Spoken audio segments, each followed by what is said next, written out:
नमस्कार, मैं हूं नई दिल्ली के प्रेस क्लब ऑफ इंडिया में। हमारे साथ हैं नवरंग कांग्रेस पार्टी के राष्ट्रीय अध्यक्ष जलील शेख जी, जो कि चांदनी चौक से जो है प्रत्याशी हैं, लोकसभा प्रत्याशी हैं।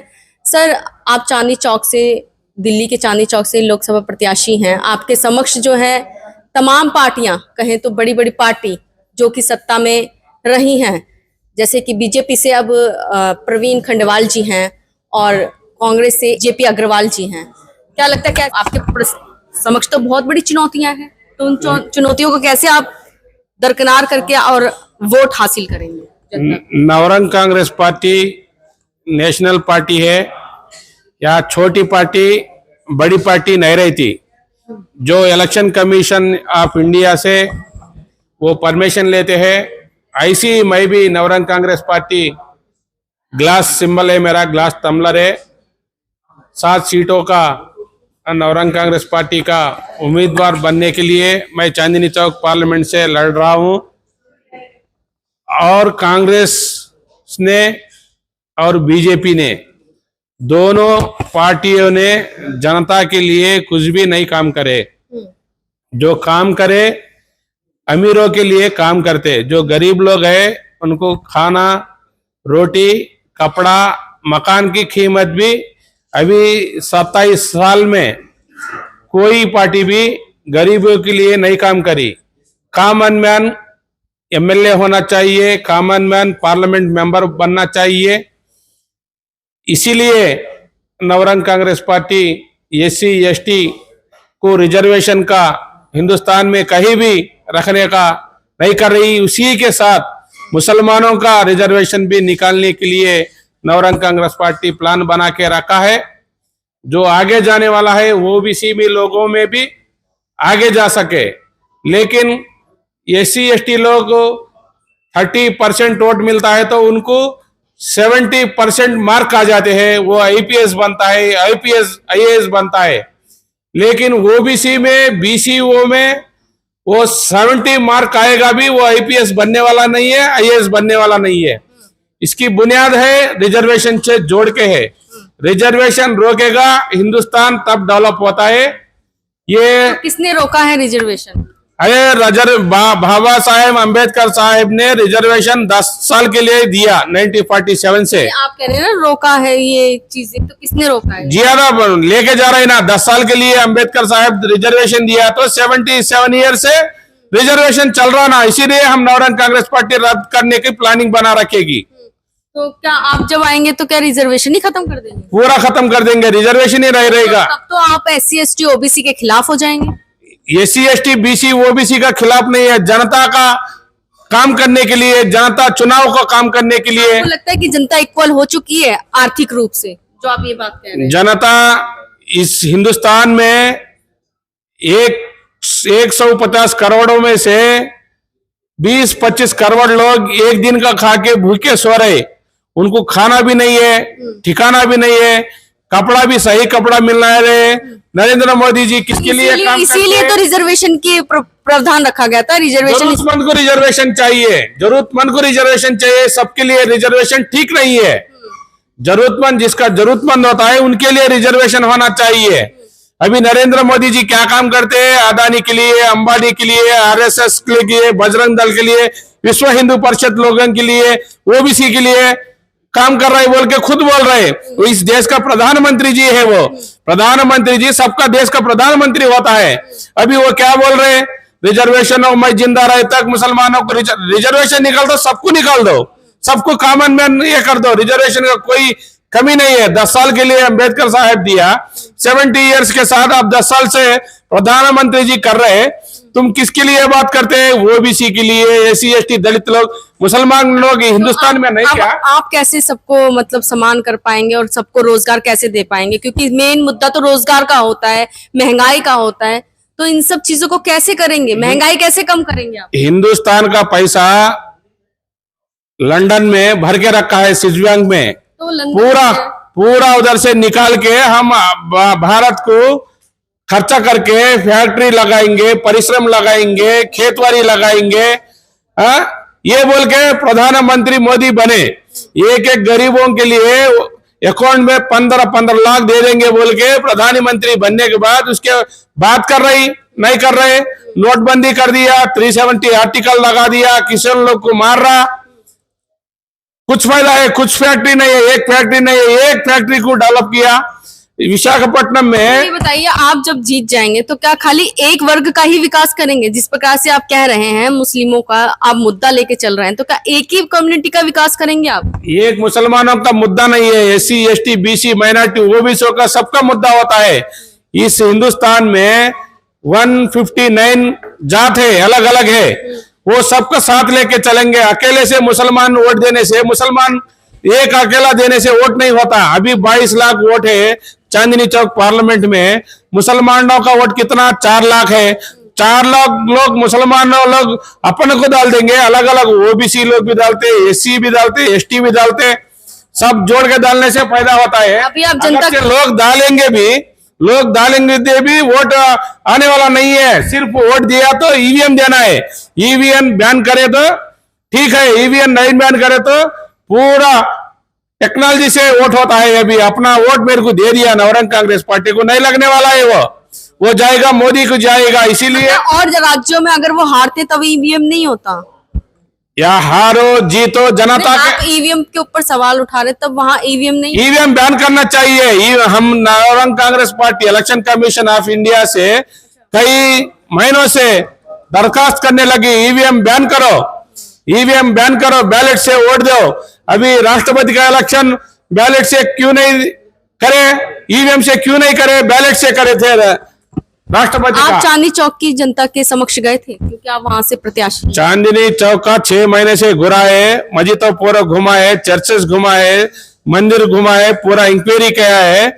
उधर में सब ज्यादा है नॉन लोकल वाले हैं, जो दिल्ली में पैदा हुआ, जो दिल्ली में बड़ा हुआ, उसके पास खाने के लिए खाना नहीं है, ठिकाना नहीं है। बार बार वाले आके दिल्ली में पतन करने लगे।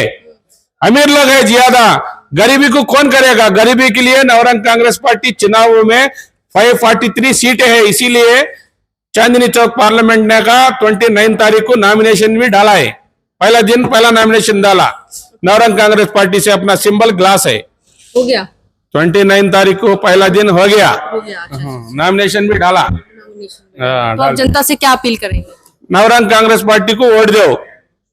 हर इंसान वोट डाल, आपको वोट क्यों वोट डालना बोले तो हर इंसान किसी किसी को डालता ही है, बीजेपी को डालता है, कांग्रेस को डालता है। हम भी नवरंग कांग्रेस को डालो बोल के दरखास्त कर रहे, लेकिन ये सोचने लगे ईवीएम बैलेट में वोट के साथ में ईवीएम रद्द करके बैलेट से वोट दे बोल के पोस्टल का भी इसका भी प्लानिंग कर रही। इलेक्शन कमीशन को महिलाओं के लिए क्या कुछ रहेगा? महिला लोगों के लिए रिजर्वेशन को निकालने के बाद रेल फ्री कर दिया। वो लोग को ड्वाकरा का 10-10 लोगों को बना के 10-10 लाख रुपए फ्री में देने का प्लानिंग बनाया। और दूसरा, महिला लोगों को से रेशन कार्ड होता है, बिजली का, जिसका महिला लोग के पास घर उसके ऊपर रहता है, इसका बिजली का कुछ बिल नहीं लगता है। ट्रेन में आपको फ्री लगता है। तेलंगाना में जैसा बस को फ्री, बस में जाएगा तो आपको कई टिकट नहीं लगेगा। तो दिल्ली में भी तो है, महिलाओं को कहाँ टिकट लगता? महिलाओं को जैसा हम महाराष्ट्र में, कर्नाटक, दिल्ली, पूरा आंध्र प्रदेश को एडवाइस किया, वो नहीं माना। तेलंगाना वाला मान लिया, कांग्रेस वाला है रेवंत रेड्डी जी ने। इसीलिए पूरा हिंदुस्तान को करने का चक्कर में नवरंग कांग्रेस पार्टी है। आप कोई नहीं, अब यहीं रहो। आपने एक क्वेश्चन किया कि नवरंग कांग्रेस पार्टी को जनता क्यों चुने, क्यों वोट दे। बहुत वाजिब सवाल है आपका। मैं आपके माध्यम से दिल्ली की जनता से पूछना चाहता हूं, चांदनी चौक की जनता से पूछना चाहता हूं, क्या पिछले आज़ादी के बाद से जो भी सांसद चुन के आए उन्होंने जनता की बात सुनी? अगर जनता की बात सुनी होती तो सबने कहा कि जयप्रकाश जी प्लीज, कि जयप्रकाश जी कांग्रेस के प्रत्याशी 3 दफा चुनाव जीत चुके हैं। क्या उन्होंने जनता, मैं वही कह रहा हूं कि जो भी उम्मीदवार चुना, क्या उसने जनता के उम्मीदों पे पूरा उतरा? क्या उन्होंने जो अपना मैनिफेस्टो दिया था, क्या जनता के लिए पूरा कर पाए, नहीं कर पाए। मैं यही कह रहा हूँ कि दिल्ली की चांदनी चौक, सब कहते हैं कि एक बिजनेस का हब है, हजारों करोड़ रुपए का व्यापार रोज वहाँ आदान प्रदान होता है। वहाँ की दुर्दशा क्या है? व्यापारियों की खासतौर पे समस्या रहती है, सील लग जाती है उनके दुकानों पर। देखिए, सील तो है, वो भी सिर्फ एक पैसा कमाने का धंधा है, सरकारी धंधा। सील लगा के डीसील करना, वो करके। पार्किंग की समस्या वहां पे बहुत। पार्किंग की समस्या का तो पार्किंग माफिया पूरा चल रहा है, सरकार की देखरेख में चल रहा है। चांदनी चौक में जो मेन पार्किंग है परेड ग्राउंड की, उसका 1 महीने का टेंडर 73 लाख रुपए महीना है। 73 लाख रुपए महीना। आप समझ सकते हैं उस पे कौन मरेगा? दिल्ली की जनता मरेगी। अगर आप वहां पर गाड़ी खड़ी करो तो मिनिमम 100 रुपए चार्ज है, जबकि गवर्नमेंट का रेट 20 रुपए है। पार्किंग माफिया है। तो ये 73 लाख रुपए 1 महीने के गवर्नमेंट का टेंडर, आप समझ सकते हैं उसमें भी क्या गोरखधंधा है कि जीएसटी इन्होंने सब जगह लागू कर दिया, मगर 73 लाख रुपए महीने में उसमें कोई जीएसटी नहीं है। जबकि अगर आप बाथरूम करने जाते हैं उस पे भी आपसे जीएसटी ले लिया जाता है, वो भी एक लूट का अड्डा है। तो ये सब चीजों को देखते हुए मैं ये कह रहा हूं कि चांदनी चौक के व्यापारी इनके दबाव में आके इनको जितवाता है, इनके दबाव में आके इनको फंड देता है। उसको पता है कि मैंने धंधा करना है और अगर मैं 50 रुपए कमाऊंगा तो 5 रुपए इनको दूं। वो 50 रुपए किससे कमाएगा? हम और आपसे। लेकिन जो बीजेपी से खड़े हुए हैं प्रवीण खंडेलवाल जी हैं, तो वो तो व्यापारी मंडल के अध्यक्ष भी रहे हैं, तो वो तो बखूबी व्यापारियों की समस्याओं को समझते हैं और कहीं ना कहीं वो कह भी रहे थे कि हम उनकी समस्याओं को जितना हो सकेगा वो पूरा ठीक करने की कोशिश करेंगे। और ऐसा है जी, मैं जनता दरबार हर हफ्ते जनता के बीच में ही हम एक जनता दरबार लगेगा, रोज ही लगेगा। ऐसा कल ही है, उन्होंने ये सिर्फ जुमले हैं। आपने देखा होगा पुरानी संसद में गांव गोद लिए थे, कहां गए वो?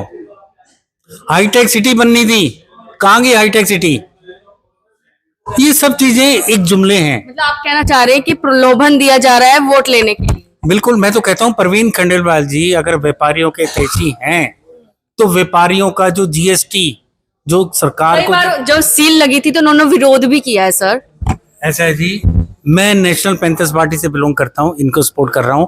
जब दिल्ली में दिल्ली सरकार कांग्रेस सरकार थी, तब जब दिल्ली के व्यापारियों को रोका जा रहा था, काम करने वालों को रोका जा रहा था, तो हमने इनकी आवाज उठाई थी।